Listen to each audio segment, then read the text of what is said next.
Matthew chapter 26. When Jesus had finished saying all these things, he said to his disciples, "You know that after 2 days the Passover is coming, and the Son of Man will be handed over to be crucified." Then the chief priests and the elders of the people gathered in the palace of the high priest, who was called Caiaphas, and they conspired to arrest Jesus by stealth and kill him. But they said, "Not during the festival, or there may be a riot among the people." Now while Jesus was at Bethany, in the house of Simon the leper, a woman came to him with an alabaster jar of very costly ointment, and she poured it on his head as he sat at the table. But when the disciples saw it, they were angry and said, "Why this waste? For this ointment could have been sold for a large sum, and the money given to the poor." But Jesus, aware of this, said to them, "Why do you trouble the woman? She has performed a good service for me. For you always have the poor with you, but you will not always have me. By pouring this ointment on my body, she has prepared me for burial. Truly, I tell you, wherever this good news is proclaimed in the whole world, what she has done will be told in remembrance of her." Then one of the 12, who was called Judas Iscariot, went to the chief priests and said, "What will you give me if I betray him to you?" They paid him 30 pieces of silver, and from that moment he began to look for an opportunity to betray him. On the first day of unleavened bread, the disciples came to Jesus, saying, "Where do you want us to make the preparations for you to eat the Passover?" He said, "Go into the city to a certain man, and say to him, 'The teacher says, my time is near. I will keep the Passover at your house with my disciples.'" So the disciples did as Jesus had directed them, and they prepared the Passover meal. When it was evening, he took his place with the 12, and while they were eating, he said, "Truly I tell you, one of you will betray me." And they became greatly distressed and began to say to him one after another, "Surely not I, Lord." He answered, "The one who has dipped his hand into the bowl with me will betray me. The Son of Man goes as it is written of him. But woe to that one by whom the Son of Man is betrayed. It would have been better for that one not to have been born." Judas, who betrayed him, said, "Surely not I, Rabbi." He replied, "You have said so." While they were eating, Jesus took a loaf of bread, and after blessing it, he broke it, gave it to the disciples, and said, "Take, eat, this is my body." Then he took a cup, and after giving thanks, he gave it to them, saying, "Drink from it, all of you, for this is my blood of the covenant, which is poured out for many for the forgiveness of sins. I tell you, I will never again drink of this fruit of the vine until that day when I drink it new with you in my Father's kingdom." When they had sung the hymn, they went out to the Mount of Olives. Then Jesus said to them, "You will all become deserters because of me this night, for it is written, 'I will strike the shepherd, and the sheep of the flock will be scattered.' But after I am raised up, I will go ahead of you to Galilee." Peter said to him, "Though all become deserters because of you, I will never desert you." Jesus said to him, "Truly I tell you, this very night, before the cock crows, you will deny me 3 times. Peter said to him, "Even though I must die with you, I will not deny you." And so said all the disciples.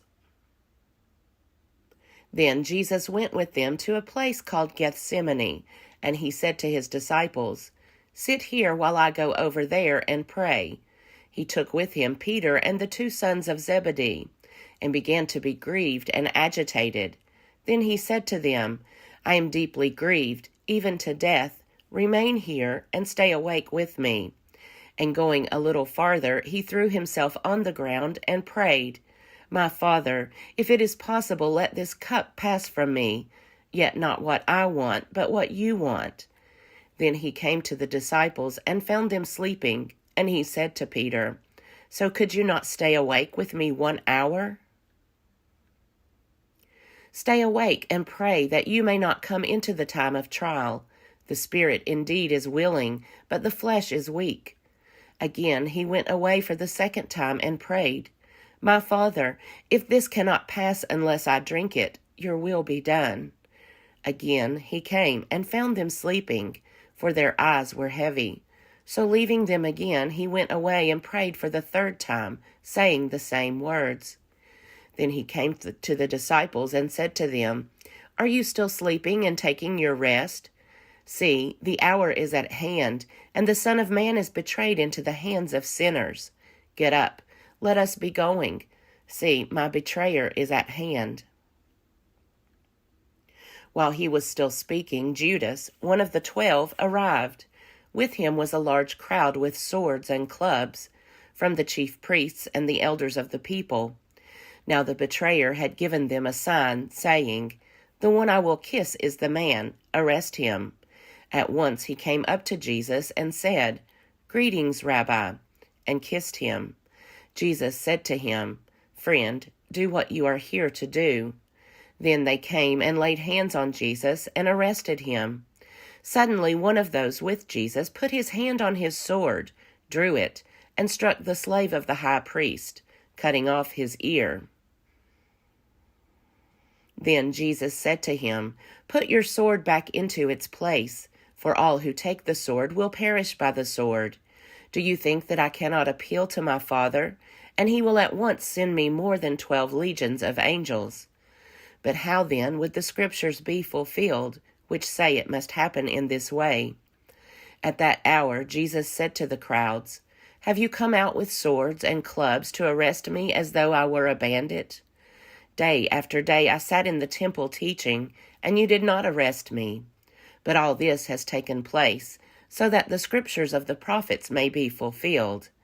Then all the disciples deserted him and fled. Those who had arrested Jesus took him to Caiaphas the high priest, in whose house the scribes and the elders had gathered.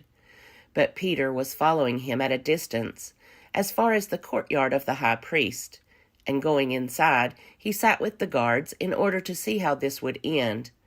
Now the chief priests and the whole council were looking for false testimony against Jesus, so that they might put him to death. But they found none, though many false witnesses came forward. At last 2 came forward and said, "This fellow said, 'I am able to destroy the temple of God and to build it in 3 days.'" The high priest stood up and said, "Have you no answer? What is it that they testify against you?" But Jesus was silent. Then the high priest said to him, "I put you under oath before the living God. Tell us if you are the Messiah, the Son of God." Jesus said to him, "You have said so, but I tell you, from now on you will see the Son of Man seated at the right hand of power and coming on the clouds of heaven." Then the high priest tore his clothes and said, "He has blasphemed. Why do we still need witnesses? You have now heard his blasphemy. What is your verdict?" They answered, "He deserves death." Then they spat in his face and struck him, and some slapped him, saying, "Prophesy to us, you Messiah. Who is it that struck you?" Now Peter was sitting outside in the courtyard. A servant girl came to him and said, "You also were with Jesus the Galilean." But he denied it before all of them, saying, "I do not know what you are talking about." When he went out to the porch, another servant girl saw him, and she said to the bystanders, "This man was with Jesus of Nazareth." Again he denied it with an oath, "I do not know the man." After a little while the bystanders came up and said to Peter, "Certainly you are also one of them, for your accent betrays you." Then he began to curse, and he swore an oath, "I do not know the man." At that moment the cock crowed. Then Peter remembered what Jesus had said, "Before the cock crows, you will deny me 3 times." And he went out and wept bitterly. Matthew chapter 27. When morning came, all the chief priests and the elders of the people conferred together against Jesus in order to bring about his death. They bound him, led him away, and handed him over to Pilate, the governor. When Judas, his betrayer, saw that Jesus was condemned, he repented and brought back the 30 pieces of silver to the chief priests and the elders. He said, "I have sinned by betraying innocent blood." But they said, "What is that to us? See to it yourself." Throwing down the pieces of silver in the temple, he departed, and he went and hanged himself. But the chief priests, taking the pieces of silver, said, "It is not lawful to put them into the treasury, since they are blood money." After conferring together, they used them to buy the potter's field as a place to bury foreigners. For this reason, that field has been called the field of blood to this day. Then was fulfilled what had been spoken through the prophet Jeremiah.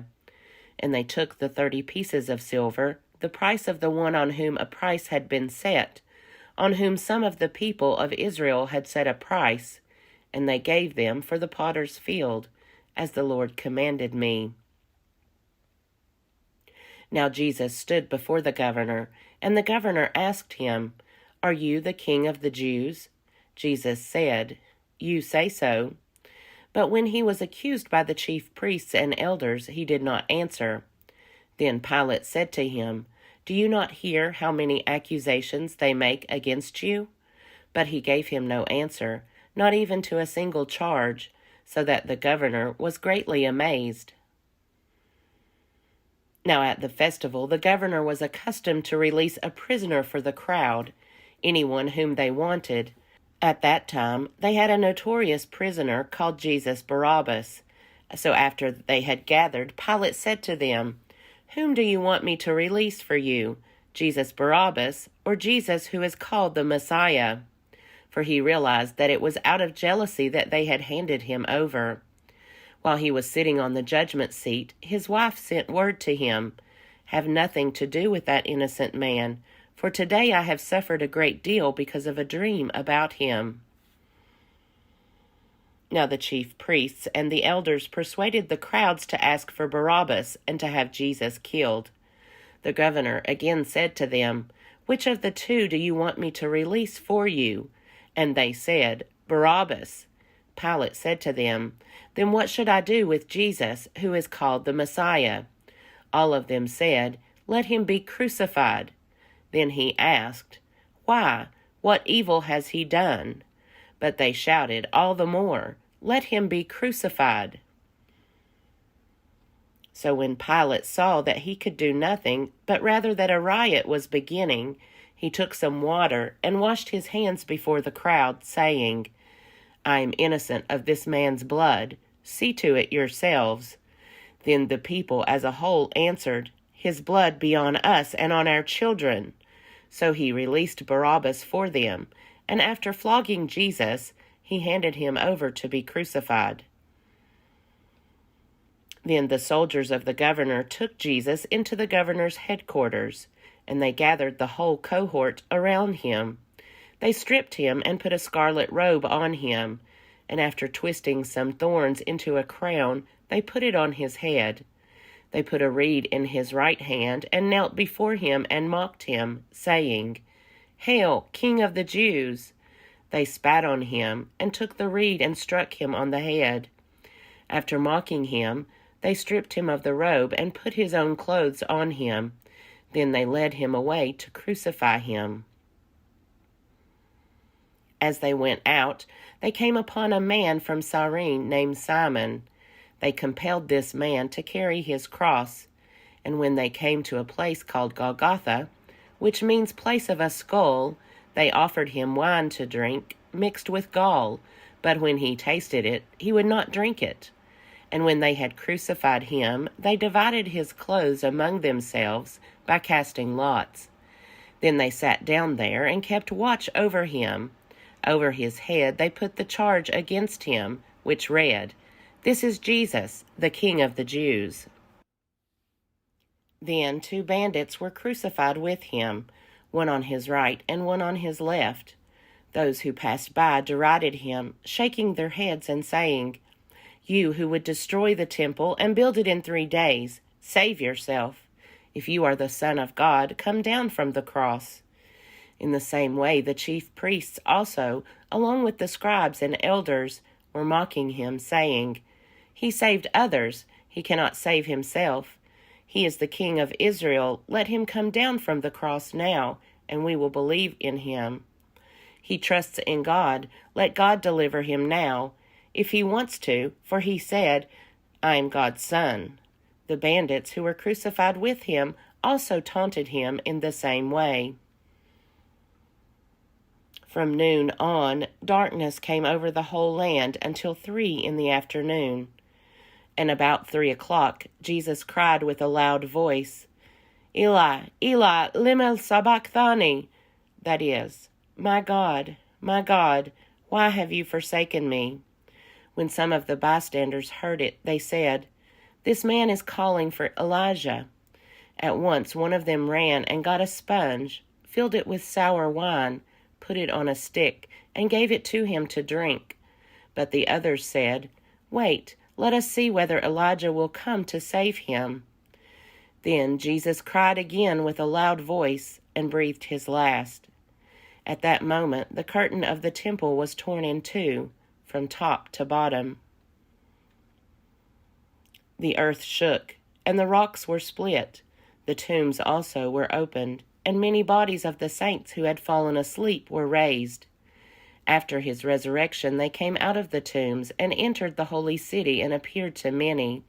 Now when the centurion and those with him, who were keeping watch over Jesus, saw the earthquake and what took place, they were terrified and said, "Truly this man was God's Son." Many women were also there, looking on from a distance. They had followed Jesus from Galilee and had provided for him. Among them were Mary Magdalene, and Mary, the mother of James and Joseph, and the mother of the sons of Zebedee. When it was evening, there came a rich man from Arimathea, named Joseph, who was also a disciple of Jesus. He went to Pilate and asked for the body of Jesus. Then Pilate ordered it to be given to him. So Joseph took the body and wrapped it in a clean linen cloth and laid it in his own new tomb, which he had hewn in the rock. He then rolled a great stone to the door of the tomb and went away. Mary Magdalene and the other Mary were there, sitting opposite the tomb. The next day, that is, after the day of preparation, the chief priests and the Pharisees gathered before Pilate and said, "Sir, we remember what that impostor said while he was still alive. 'After 3 days I will rise again.' Therefore command the tomb to be made secure until the 3rd day. Otherwise his disciples may go and steal him away and tell the people, 'He has been raised from the dead.' And the last deception would be worse than the first."